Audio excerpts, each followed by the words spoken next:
د الله رب العزت کارونه دي خپل راتلونکی چاته معلومیږي هم نه. نو زه وایم که زه شاعر نه وای کیدای شي ما به ډېر ژړلی. په غلامانو ځکه بد لګېږم چې ازادۍ باندې غزل لیکمه او مفتونه مینه د وطن ستایم او مسافرۍ باندې غزل لیکمه. نحمده ونصلي على رسوله الكريم. أعوذ بالله من الشيطان الرجيم. بسم الله الرحمن الرحيم. ډېره زیاته مننه ستاسو نه چې موږ ته مو وخت راکړ او د ملګرو سره مو په لیدونکي بڼه مخامخ کوئ. زما خپل نوم اکرام الدین دی او شاعرۍ یا تخلص نوم مې چې دی هغه مفتون دی. زه د ګران افغانستان د ننګرهار ولایت د اچین ولسوالۍ د یو غرهیزې درې اوسېدونکی یم. بندر نومېږي او اوس تاسو سره مخامخ یم.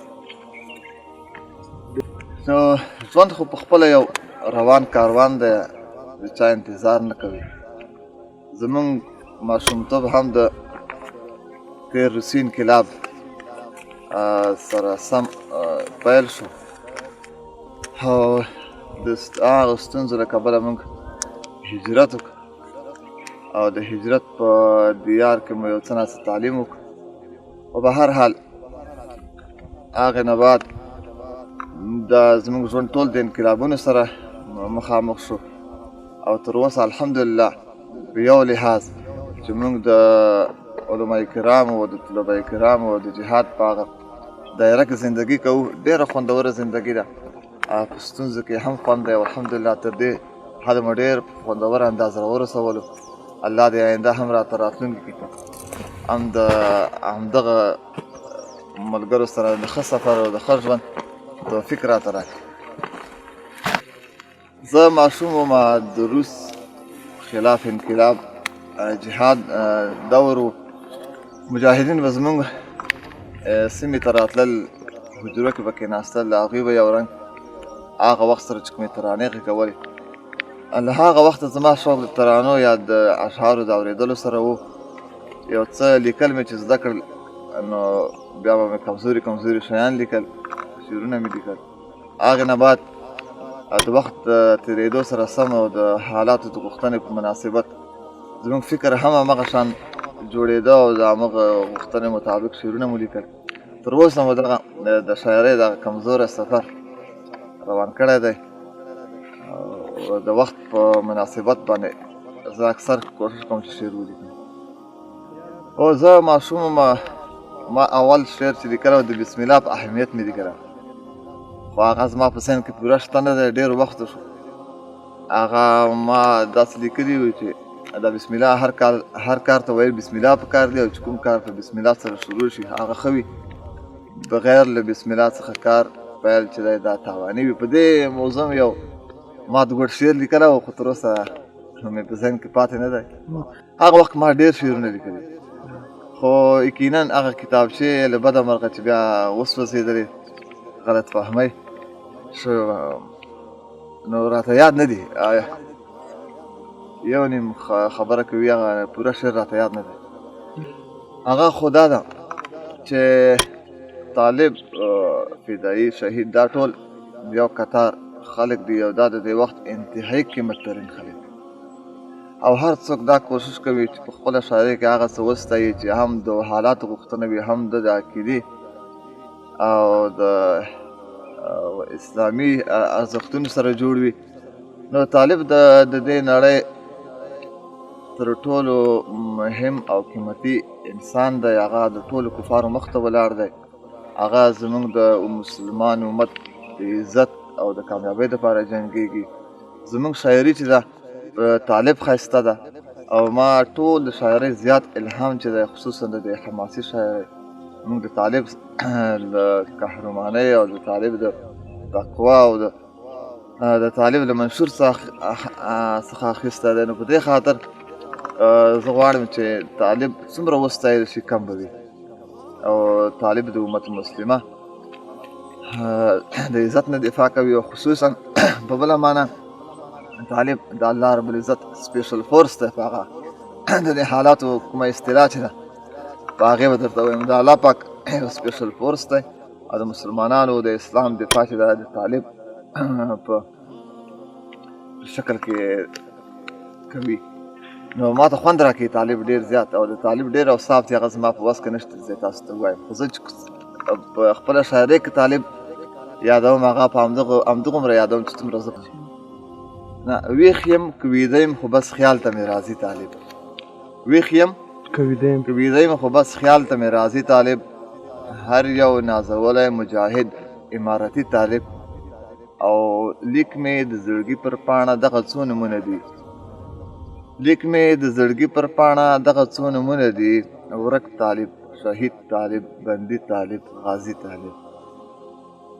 او دغه شان ډېر اشعار شته چې څه زما په ذهن کې شته او څه نشته.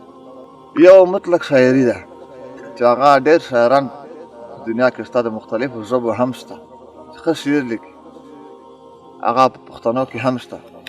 خو د دې وخت کومه غوښتنه چې ده او په کومه شاعرۍ کې د ټولو مسلمانانو ګټه پرته ده، او د عقیدې او زموږ د اسلامي ارزښتونو سره برابره ده، هغه د اسلامي امارت ډېر شاعران دي. خو زه به قاري صاحب عبدالستار سعید یاد کړم چې د هغه شاعري ما ته ډېر خوند راکوي، او هغه په ټولو معناو پوره او ډېره ارزښتمنه شاعري ده. زه د هغه څخه متاثره یم یقینا.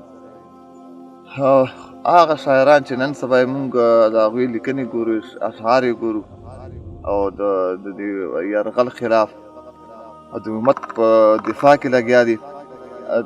ډېر شاعران شته الحمدلله چې یو څه نه څه دا حق یې ادا کړی دی، او دغه بهیر تر اوسه روان دی. او نور مونږ انشاءالله نور هم امید لرو، هیله لرو چې دا شاعران به خپل دغه بهیر ګړندی وساتي، او دا حق به انشاءالله پوره ادا کړي. الله به ورته وس ورکړي.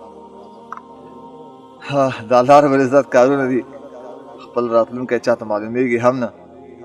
نو زه وایم که زه شاعر نه وای کیدای شي ما به ډېر ژړلی، ژړا به راته ډېره راتللی. دا شعر کله زما ډېر زړه سپکوي،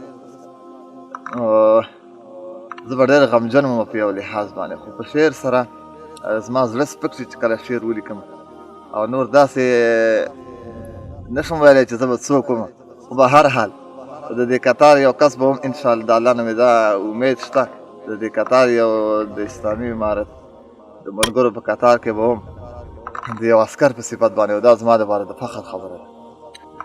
یو داسې ځانګړی وخت نه وي چې زه خامخا هغه وخت شعر ولیکم، خو کله کله داسې وي چې زه ډېر مظلومیت وګورم، د مسلمان امت مظلومیت نه خبر شم، یا ډېر د مجاهدینو ډېر شهامت او ډېر قهرماني وګورم، او بس دغه یو څه داسې حالت دی چې هغه ما ته خوند راکوي، زه په هغې باندې شاعري کوم.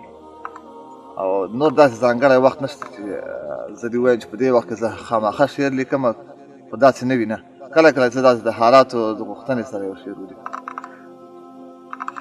نو زه چې کله په یو موضوع شعر لیکم، ما ته یو تصویر په ذهن کې وي، غونډ د هغې موضوع غونډ تصویر ذهن ته راشي، او زه چې کله شعر لیکم د خپلې خوښې شعر، چې کله شعر ما ته ووایي چې ومه لیکه او موضوع را سره په ذهن کې وي، زه داسې احساس کوم لکه یو چا ته ګورم او په قلم د هغه تصویر جوړوم.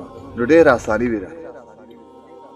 ما ته خپل هغه شعر خوند راکوي چې په هغې کې د مجاهدینو منشور بیان شوی وي، چې مجاهدین څوک دي او څه کول غواړي.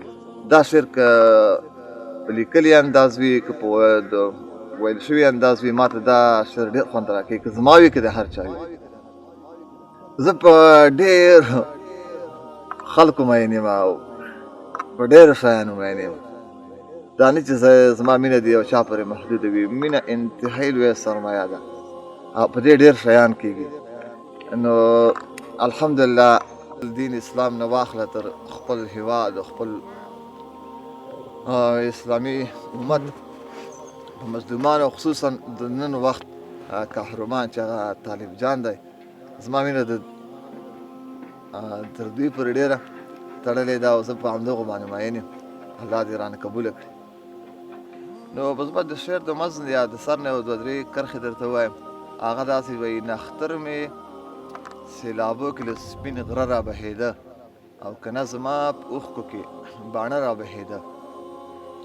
غرور ستاسې د پلار هم لکه ستاسې پنټاګان، غرور ستاسې د پلار هم لکه ستاسې پنټاګان، په ګران یو وخت افغانستان کې سوځېده را بهېده. غرور ستاسې د پلار هم لکه ستاسې پنټاګان، یو وخت افغانستان کې سوځېده را بهېده. او د وخت تورې تیارو کې د یو روڼ سهار په هیله، د وخت تورې تیارو کې د یو روڼ سهار په هیله او مفتون لکه د شمعې بلېده را بهېده. شعرونه ډېر دي خو زما په ذهن کې کله کله کې نه وي، بښنه غواړم. زه به یو زوړ شعر درته ووایم که هغه هر قسم وي. وایي مړاوې غوټۍ باندې غزل لیکمه او ستا په ځوانۍ باندې غزل لیکمه. مړاوې غوټۍ باندې غزل لیکمه، ستا په ځوانۍ باندې غزل لیکمه. رانړومه د غرور برجونه سوې سلګۍ باندې غزل لیکمه. د کبرجن انداز کیسه کوم او ماته تڼۍ باندې غزل لیکمه. ته خفه نشې زه تا نه یادوم، زه په سپوږمۍ باندې غزل لیکمه. او د وخت کربوڼو ته هیڅ نه وایم، د وخت کربوڼو ته هیڅ نه وایم، خو توتکۍ باندې غزل لیکمه. او تورې نړۍ ته سپین پیغام ورکوم، سپینه پګړۍ باندې غزل لیکمه. په غلامانو ځکه بد لګېږم چې ازادۍ باندې غزل لیکمه. او مفتونه مینه د وطن ستایم او مسافرۍ باندې غزل لیکمه.